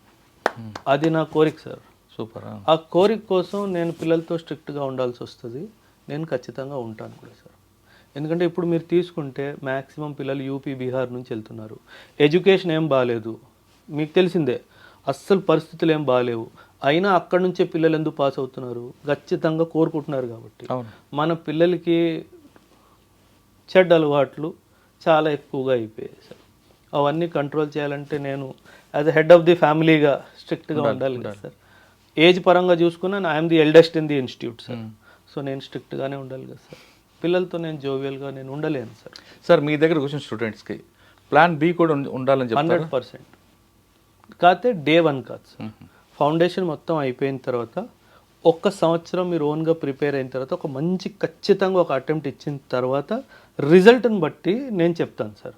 నువ్వు బ్యాంకింగ్కి వెళ్ళొచ్చా, నువ్వు ఆర్బీఐ ఎగ్జామ్ రాయొచ్చా, నాబార్డ్ ఎగ్జామ్ రాయొచ్చా, స్టేట్ సర్వీసెస్ ఎగ్జామ్స్ రాయొచ్చా, ఇంకేదైనా public sector undertaking defence services రాయొచ్చా, ఇవన్నీ నేను స్టూడెంట్కి సెకండ్ ఇయర్ నుంచి ప్లాన్ బి గైడ్ చేస్తాను. ఫస్ట్ ఇయర్ నుంచి చేయండి సార్, ఎందుకంటే మైండ్ని డైవర్ట్ చేస్తుంది. అందుకే ఫస్ట్ ఇయర్ కాకుండా సెకండ్ ఇయర్ నుంచి సార్ నా దగ్గరకు వచ్చిన పిల్లలు బహుశా యూపీఎస్సీ పాస్ అవ్వకపోవచ్చు, కాదని నేను అనట్లేదు, కానీ ఇంటికి తిరిగి వచ్చినప్పుడు ఒక కాన్ఫిడెన్స్తో వస్తారు సార్. నేను ఏదో ఒకటి సాధిస్తాను నాన్న అన్న ఒక ధైర్యంతోనైతే డెఫినెట్గా పంపిస్తాను సార్. మీ దగ్గర వచ్చిన స్టూడెంట్స్ ఎన్ని అటెంప్ట్ల వరకు మీరు సపోర్ట్ చేస్తుంటారండి? కొన్ని కాలేజెస్ ఏం చేస్తాయంటే మీరు డబ్బులు ఉన్నాయి కదండి ఆయన ఎలాగ చెప్తుంటారు, అది ఏజ్ బాగా అయిపోతుంటుంది పాపం. లేదు సార్, సింపుల్ సార్. ఫీజు ఒక్కసారి పే చేయాలి ఓబ్రాయ్ సార్కి, లైఫ్ లాంగ్ సార్ మీకు టీచర్గా ఉంటాడు. ఓకే, ఫీజు ఒక్కటేసారి పే చేయాలి. ఆ తర్వాత నాకు గత 5-6 ఇయర్స్ నుంచి ఉన్న పిల్లలు, గత 5-6 ఇయర్స్ నుంచి నాతో ఉన్న పిల్లలు దే ఆర్ ర్యాంకింగ్. ఇప్పుడు టీజీపీఎస్సీ గ్రూప్ 1 ఎగ్జామ్ రిజల్ట్ వచ్చింది. సెకండ్ ర్యాంకర్ నా ఓల్డ్ స్టూడెంటే సార్ అబ్బాయి, స్టేట్ సెకండ్ ర్యాంకర్ అబ్బాయి. అబ్బాయి మొన్న ఇన్స్టిట్యూట్ పిలిస్తే ఒక స్టేట్మెంట్ ఇచ్చాడు సార్. సార్ నాకు 2019-20లో చెప్పారు కాంపిటేటివ్ ఎగ్జామ్లో ఎలా ఉండాలి మనిషి అని చెప్పేసి, నేను దాన్ని సిన్సియర్గా ఫాలో అయ్యాను. సార్తో టచ్లో లేను, కానీ సార్ చెప్పిన మాటల్ని బుర్రలో పెట్టుకొని సిన్సియర్గా ఫాలో అయ్యాను. ఈరోజు నాకు స్టేట్ సెకండ్ ర్యాంక్ వచ్చింది. ఖచ్చితంగా సార్. సార్ ఫైనల్గా చెప్పండి, సివిల్స్కి ప్రిపేర్ అవుతున్న వాళ్ళకి మీరు ఇచ్చే టిప్స్ ఏంటండి? 2-3 ఇస్తాను సార్, 2-3 చెప్తాను సార్, వినండి సార్. ప్రాబ్లమ్స్ అందరికీ ఉంటాయి సార్. మీరు ఉసేన్ బోల్ట్ పేరేనే ఉంటారు. Usain Bolt is the fastest man on the earth. 9.58 సెకండ్స్లో 100 మీటర్స్ క్లాక్ చేశాడు. Fastest man on the earth, right? Usain బోల్ట్కి కూడా ఫిజికల్ ప్రాబ్లమ్స్ ఉన్నాయి సార్, బై బర్త్ ప్రాబ్లమ్స్ ఉన్నాయి. తన స్పైన్ స్ట్రైట్గా ఉండదు. హీఈస్ గాట్ కంజీనైటల్ సోలియాసిస్ అంటారు, కంజీనైటల్ స్కోలియాసిస్. స్పైన్ వంకరగా ఉంటుంది. అందుకే ఇప్పుడు మీరు గమనిస్తే కనుక తను రైట్ షోల్డర్ ఎప్పుడు ముందుగానే ఉంటుంది పరిగెట్టినప్పుడు, అండ్ 2 కాళ్ళు సేమ్ లెవెల్లో లేవు అబ్బాయికి. చూడండి, ఫిజికల్ అబ్నార్మాలిటీస్ ఉన్న మనిషి ఫాస్టెస్ట్ రన్నర్ ఇన్ ది వరల్డ్గా మారాడు. ఎందుకు మారాడంటే షార్ట్ కమింగ్స్ని పక్కన పెట్టి కన్సిస్టెన్సీ అండ్ డిసిప్లిన్ని పట్టుకున్నాడు కాబట్టి. సో స్టూడెంట్స్కి నేను ఒకటే మాట సార్, ఆబ్స్టకల్స్ వస్తాయి, ఇబ్బందులు వస్తాయి, శారీరక ఇబ్బందులు వస్తాయి, మానసిక ఇబ్బందులు వస్తాయి, ఆర్థిక ఇబ్బందులు వస్తాయి, అన్నిటినీ తట్టుకోవాలి. ఫ్యామిలీ ప్రాబ్లమ్స్ కూడా వస్తాయి. గివప్ చేయొద్దు. ఒక్కసారి స్టార్ట్ చేస్తే మాత్రం ఖచ్చితంగా 2 అటెంప్ట్స్ ఫుల్ ప్రిపరేషన్తో ఇవ్వాలి. అప్పుడు దాకా ఆపొద్దు. ఆబ్స్టకల్స్ వస్తున్నాయి అంటే నేచర్ మీ సీరియస్నెస్ని టెస్ట్ చేస్తుంది. ఓహో, అంతే సార్. కొంతమంది మీ దగ్గరకు వస్తారు, ఆ అబ్బాయిలో టాలెంట్ ఉంది, ఆయనలో కసి కనిపిస్తుంది, కానీ ఫైనాన్షియల్గా వీక్ ఉంటారు. వాళ్ళు మీరు సపోర్ట్ చేస్తారా? నేను ఉన్నాను కదా సార్. నేను చెప్పాను కదా సార్, మీకు కట్టగలిగితే మంచిది. నేను ఇన్స్టిట్యూట్ కూడా నడపాలి, టీచర్లకు పేమెంట్లు ఇవ్వాలి, శాలరీలు, రెంట్లు అన్నీ ఉంటాయి. కానీ నా దగ్గర ప్రతి సంవత్సరం కొంతమంది పిల్లలు వస్తారు సార్. కాకపోతే నేను సీరియస్నెస్ని మెజర్ చేసి నా యార్డ్ స్టిక్ పరంగా ఎస్ ఈ అబ్బాయికి మనం చేస్తే సపోర్ట్. నేను చెప్పాను కదా సార్, ఫ్రీగా ఇచ్చిన వాడు మీ గురించి తప్పుగా మాట్లాడతాడు అని చెప్పేసి ఆ ఫ్యాక్టర్ని చెక్ చేసుకున్న తర్వాత నేను సపోర్ట్ చేశాను సార్. ప్రతి సంవత్సరం చేస్తాను సార్. ప్రతి సెక్షన్ నాకు దాదాపు అంటే గొప్పగా చెప్పుకోవట్లేదు సార్, ప్రతి నెల ఒక బ్యాచ్ ఉంటుంది సార్. బ్యాచ్లో 60 నుంచి 80 మంది స్టూడెంట్స్ ఉంటారు సార్. ప్రతి బ్యాచ్లో 8 నుంచి 10 మంది నాకు ఆ క్యాండిడేట్సే ఉంటారు సార్. నాకు రిజల్ట్ అక్కడే కనిపిస్తుంది సార్. ఇక్కడ నేను పెద్దగా ఎందుకంటే ఫోకస్ అని కాదు సార్, వాళ్ళు చదువుతారు, నా కన్ను వాళ్ళ మీద ఎక్కువ ఉంటుంది. క్లాస్ మిస్ అయితే రెండో రోజు ఎందుకు మిస్ అయ్యావు మీరు చెప్పారు కదా సార్, మార్కెట్ రెప్యుటేషన్, మీరు చాలా కోపం ఎక్కువ, స్ట్రిక్ట్నెస్ ఎక్కువ అనేసి. సమస్య లేదు సార్, క్లాస్ మిస్ అవ్వడానికి వీల్లేదు. ఉగాది, సంక్రాంతి, దీపావళి, దసరా ఈ అన్ని 2 సంవత్సరాలకి మర్చిపోవాలి సార్. మీరు ఈ 2 సంవత్సరాలు కష్టపడితేనే మిగతా జీవితం అంతా రాజులా బతుకుతారు. ఈ 2 సంవత్సరాలు రాజులా బతుకుతే మిగతా జీవితం అంతా లేబర్లా మిగిలిపోతుంది. అది వాస్తవం సార్. మీరు మీరు ఇప్పుడు మీరున్నారు సార్, నేనున్నారు సార్. మనకి ఇవన్నీ ఎవరు చెప్పలేదు సార్. తీసుకొచ్చాను, ఎవరు చెప్పలేదు సార్, మనకి ఎవరు చెప్పలేదు. నేను ప్రతి సంవత్సరం November, December, January I go to villages sir. విలేజెస్కి వెళ్ళి కాలేజెస్తో మాట్లాడి ఫ్రీగా పిల్లలకి ఏమంటారు ఓరియంటేషన్ సెషన్స్ తీసుకొని వస్తాను సార్. ఈ రోజు కూడా పిల్లలకి యూపీఎస్సీ అంటే ఫుల్ ఫామ్ కూడా తెలియదు సార్. నోరిపితే సాఫ్ట్వేర్, నోరిపితే సాఫ్ట్వేర్, నోరిపితే సాఫ్ట్వేర్. అసలు అక్కడ వెళ్ళి ఏం చేయాలో సార్, 20,000 కూడా జీతం రావట్లేదు సార్ సాఫ్ట్వేర్లో. ఎందుకు అటు వెళ్ళిపోతున్నారు నాకు అర్థం కావట్లేదు. ఇది ఇంత బ్యూటిఫుల్ లైఫ్ని ఇస్తుంది సార్ యూపీఎస్సీ అందరూ పాస్ అయిపోతారని కాదు సార్. నేను ఒక స్టేట్మెంట్ ఎప్పుడు ఇస్తాను, మీరు కూడా కొంచెం సర్ప్రైజ్ అవుతారు. యూపీఎస్సీలో కాంపిటీషన్ 0% అంటారు. అదేంటి సార్ అంటారు అందరు. ఏం సార్ ఇంత టఫ్ కాంపిటీషన్ అంటే 0% అంటారు. నీకు కాంపిటీషన్ కనిపిస్తే అది 100%. నీకు ఆపర్చునిటీ కనిపిస్తే 0% కాంపిటీషన్. మనం చూసే విధానం బట్టి ఉంటుంది. నువ్వు ఇప్పుడు చాలా మంది ఫైనాన్షియల్గాను ఎందుకో చేయలేకపోతారు, వాళ్ళకి ఆపర్చునిటీ లేదు. నీకు ఆపర్చునిటీ దొరికింది, నువ్వు కాంపిటీషన్ వైపు ఎందుకు చూస్తున్నావు? Competition 0%, opportunity 100%. పుస్తకం పట్టుకుని కూర్చో. ఒక్క పోస్టే ఉందనుకో, అది నీకు వస్తుందని భావించు. అవును, ఒకటే పోస్ట్ ఉందని ఎందుకు ఏడుస్తున్నావు? నీకు ఒక పోస్టే కావాలి, నీకు 100 అవసరం లేదు సార్. అవును, ఆ ఒక్క పోస్ట్ నాది, దానికి నేను కష్టపడతాను. 0% కాంపిటీషన్. మైండ్ సెట్ సార్, చెప్పాను కదా సార్, మీ మైండ్ సెట్ మారకపోతే మీరు జీవితంలో ఏ కాంపిటేటివ్ ఎగ్జామ్కి మీరు పనికిరారు సార్. మాదాపూర్, గచ్చిపోలి వెళ్ళిపోతే 20,000 ఉద్యోగం ఈజీగా వస్తుంది సార్. సర్టిఫికేట్ పట్టుకుని నడుచుకుంటూ వెళ్ళిపోయినా వచ్చేస్తుంది. కానీ లైఫ్ అక్కడ ఎలా ఉంటుందో ఊహించుకోండి. నాతో పాటు గ్రాడ్యుయేషన్ చేసిన, స్కూలింగ్ చేసిన వాళ్ళందరూ, ఐటీలో ఉన్న వాళ్ళందరికీ బీపీలు, షుగర్లు, spine problems, family problems, health problems అన్నీ ఉన్నాయి సార్. నేను మీ ముందు కూర్చొని ఉన్నాను, పొద్దున్న 2 గంటలు జిమ్ చేసి వచ్చాను. Simple. So I'm healthy, I'm wise, I'm happy. అక్కడ హ్యాపీనెస్ లేదు సార్. ఇప్పుడు కనిపిస్తుంది హ్యాపీనెస్, తర్వాత అక్కడ కనిపిస్తుంది సార్. మీ ఇన్స్టిట్యూషన్ కాకుండా కొన్ని ఇన్స్టిట్యూషన్లో ఆటో వాళ్ళ దగ్గర నుండి సికింద్రాబాద్ స్టేషన్లో కానీ లేదంటే జూబ్లీ బస్ స్టేషన్లో బ్యాగ్ పట్టుకొని సివిల్ సాధించాలనుకున్న వాళ్ళకి ఆటో వాళ్ళు కూడా టార్గెట్ చేసి నువ్వు సాధించాలనుకుంటే పలానా ఇన్స్టిట్యూషన్ తీసుకెళ్తానని చెప్పి డబ్బులు బ్రోకర్లు చేస్తున్నారు. అదొకటే కాకుండా స్కూల్స్లో 10th క్లాస్ మంచి మార్కులు వచ్చేవారు, లేదా ఇంటర్మీడియట్లో మంచి మార్క్ స్టూడెంట్స్ని కొంతమంది బ్రోకర్లు టార్గెట్ చేసి వాళ్ళు తీసుకొచ్చి మీకు ఇచ్చారనుకోండి, మీరేం చేస్తారండి? సార్ మీరు బాగా రీసెర్చ్ చేశారు సార్. అంటే ఒకప్పుడు ఇన్స్టిట్యూట్స్ టీచర్లు నడిపేవారు సార్, లేదా ఇన్స్టిట్యూట్ ఓనర్స్ నడిపేవారు. ఇప్పుడు ఇన్స్టిట్యూట్స్ని బ్రోకర్లు నడుపుతున్నారు. అదేంటి ఆ దరిద్రం ఏంటంటే అసలు అది? అంటే సార్ ఎప్పుడు పోతుంది ఈ దరిద్రం? రీసెంట్గా ఒక చాలా పేరున్న ఒక ఐఏఎస్ ఆఫీసర్ని ఒక ఇన్స్టిట్యూట్ పిలిచింది సార్. ఐఏఎస్ ఆఫీసర్ని మన తెలుగు అబ్బాయి అయినప్పుడు మీ రిసీవ్ చేసుకున్నప్పుడు ఇన్స్టిట్యూషనల్ ప్రైడే కాదు, ఆ అబ్బాయి మన తెలుగు రాష్ట్రాల ప్రైడ్. అవును. ఆ అబ్బాయిని ఒక బ్రోకర్ బొకే ఇచ్చి రిసీవ్ చేసుకున్నాడు సార్. అంటే మెసేజ్ ఏంటి? మీరు యాజ్ అ పేరెంట్గా చూడండి సార్ దీన్ని. అంటే ఆ బ్రోకరే వాళ్ళ దృష్టిలో గొప్ప వ్యక్తి ఏమో. వాళ్ళ వల్లే దుకాణం నడుస్తుంది సార్, టీచర్ల వల్ల నడవట్లేదు. ఎందుకంటే బ్రోకర్ అబ్బాయిల్ని అమ్మాయిని తీసుకొస్తున్నాడు కాబట్టి వాడే దేవుడు అయిపోయాడు. ఇప్పుడు మీ దగ్గరికి అటువంటి బ్రోకర్లు వచ్చారనుకోండి, ఏం చేస్తారు? ఈ కాల్ చెప్పు తీసుకొని కొడతాను సార్. ఎవడు సార్ మీరు చెప్పారు కదా నాకు కోపం ఎక్కువ అనేసి. అంటే మీ యాటిట్యూడ్ తెలుసు, రాడు దగ్గరికి, ఎవడు దగ్గరికి రాడు సార్. బ్రోకర్లు ఎలా ఉంటారు, ఎక్కడెక్కడ ఉంటారు కూడా చెప్తాను సార్. మీరు ఉన్న హాస్టల్ ఓనరు ఇది ఆల్సో బ్రోకర్. స్టడీ హాల్లో కోఆర్డినేటర్ ఒక పిల్లోడు ఉంటాడా, హీజ్ ఆల్సో ఏ బ్రోకర్. మీరు అన్నట్టు స్కూల్స్లో, కాలేజెస్లో ప్రిన్సిపాల్స్తో పాటు టీచర్లు కూడా బ్రోకర్లా మారిపోయారు. 10,000 ఇస్తే పిల్లల్ని పంపిస్తా, నువ్వు అడ్రస్ చెప్పు నేను వస్తా అని చెప్పాను. ఎందుకంటే సార్ టీచర్స్ని విని ఇప్పుడు మీది ఒక కాలేజ్ సార్, ఏబీసీ కాలేజ్. నేను నా ఇన్స్టిట్యూట్ బోర్డు మీ కాలేజ్ బయట పెట్టాలి, పిల్లలకి తెలియాలి ఇన్స్టిట్యూట్ గురించి అని చెప్తే నాకేమిస్తావు? అవును, అదే ఆ క్వశ్చన్ వస్తుంది. నాకేమిస్తావు సార్? అదేంటి సార్, పిల్లలకి మనకు రెస్పాన్సిబిలిటీ అన్నీ కాదయ్యా. మీరేమైనా ఫ్రీగా చెప్తున్నారని వాళ్ళు అంటారు. అంటే నేనేమంటానంటే సార్, బోర్డు చూసి వచ్చేయొద్దు అండి, వచ్చిన తర్వాత కలిసిన తర్వాత నచ్చితేనే జాయిన్ అవ్వండి అంటే అవన్నీ కాదు సార్. 10 లక్షలు ఇస్తారా, 20 లక్షలు ఇస్తారా అంటే ఇప్పుడు ఏమవుతుందంటే రోజు ఆ పిల్లోడు ఒక ఇన్స్టిట్యూట్ పేరు చదువుకుంటూ పోయాడు. ఫైనల్గా డిసిషన్ తీసుకున్నప్పుడు ఆటోమేటికలీ బ్రెయిన్లో ఆ పేరు వస్తుంది. అది పక్కన పెట్టేయండి సార్.